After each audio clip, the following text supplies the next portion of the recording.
State your name. I'm Josh Krause. What's up, Josh? What's going on, buddy? Where you from? I'm from Salina, Kansas. Say that again? Salina, Sounds Kansas. Yes, like sir. saliva, Kansas. Yeah, no. It is the armpit of America, but yes. Okay. And what are you doing here in Vegas? I moved out here about 20 months ago. Help start a church. Really? Yes, sir. Do a lot of people move cross country to start churches? Actually, in my experience, no. But there was a group of about 30 of us from across the country that did this. None of us had ever been in Vegas before, and we moved out here with the sole purpose of starting a church. How's it been?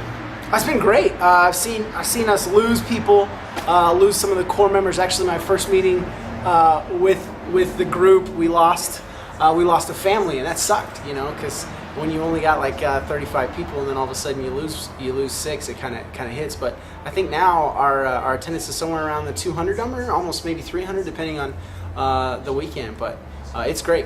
It's great. Awesome. And so, like, obviously, you grew up with faith, or yeah, church? Absolutely. Yeah, I grew up in a very, very conservative church. I couldn't watch anything Hanna-Barbera, so no Smurfs or He-Man or anything like that. Really? So yes, I was robbed, but I've gone ahead and watched all of them because they're all available on DVD. So I've caught up on all the He-Man and everything like that. But grew up very conservative, but grew up realizing that if life isn't about helping other people, then what is it? And so that's kind of what me and the wife committed to. We have a simple statement. We're just one beggar trying to show another beggar where we found food. So. Okay. And so, I mean, obviously you felt, the way you grew up, you were kind of sheltered in certain things. And was there ever a time where you just really wanted to rebel against? There was. I'm the youngest of 3 brothers. My oldest brother is an academic overachiever. My middle brother is an athletic superstar, and I am neither. So it was pretty difficult trying to find some sort of the spotlight dealing with superstar brothers. And so when I was about 16 or 17, what I did was I just learned how to manipulate people. I learned how to answer the right questions. And so that actually mixed real well with the church I was in, which wasn't so healthy, which was being able to answer the right questions and put on the right face for the right type of person. So I call it now giving the Sunday school answer to questions. And so when someone would say, "Hey, how you doing?" I was able to answer that to some in depth, but it was just living a lie. When I was a freshman in college, I was continuing to do that to the extent that I was a different person to different people depending on the situation.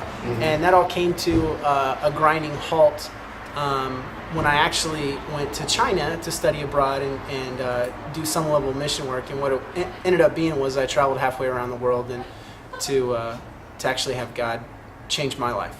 And so it took being out of Kansas, United States, being in a foreign country that doesn't like Christians, nobody speaking my language, to actually be able to know that it's not about me.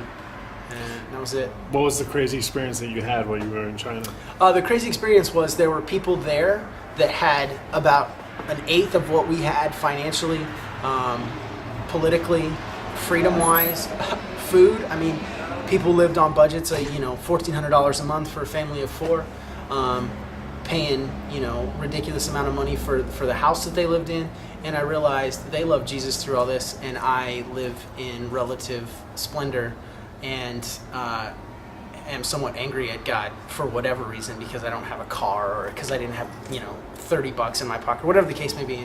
And the perspective of life changed in about a 40-day span. It changed about 180 degrees. Really? Yeah.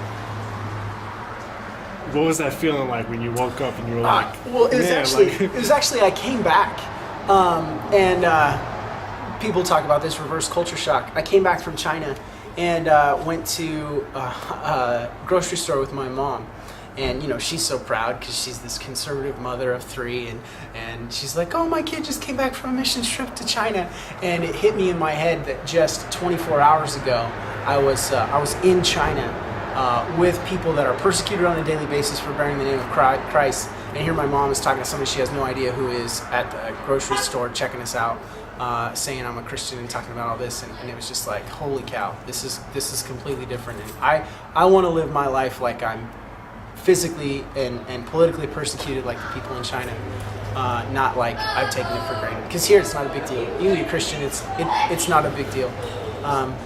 It doesn't change your life. But in different countries where there's different political aspects, man, you do that, you lose everything. So. Yeah. So how can you say, what's the biggest change in your life right now, where you're at? I mean, this was many years ago, right? Yeah, I think the biggest thing is like I said, it's about putting other people first. And it's hard. I have a son and I have a wife, and it's hard to put other people in front of them because they're so important. But that's what it comes down to. It comes down to when I'm tired and somebody's broken down on the side of the road and I want to go home after working 14 hours or whatever the case may be, and pulling over and stopping and helping them because, they're somebody's husband or wife or kid and they need help too. The biggest thing for me is just putting myself in other people's shoes and trying to see it from their perspective and not being so quick to judge, for the sake of, it's about love. And the number one way in America, specifically Las Vegas, that people understand love is time, effort. It's things that should be free that aren't, that typically cost people. In a service-driven economy, you park somebody's car, you get a $10 tip. And so when somebody pulls over and helps you change a tire and don't want any money, it's a big eye-opener for other people. So that's probably the biggest thing. I mean, if you looked at my life, that would probably be the biggest thing, is just trying to help people, trying to make sure that everybody knows that I try to put them before myself, to an extent that it makes my wife pretty frustrated. Cool. Thanks for sharing, man. Yeah, no sweat. Right on.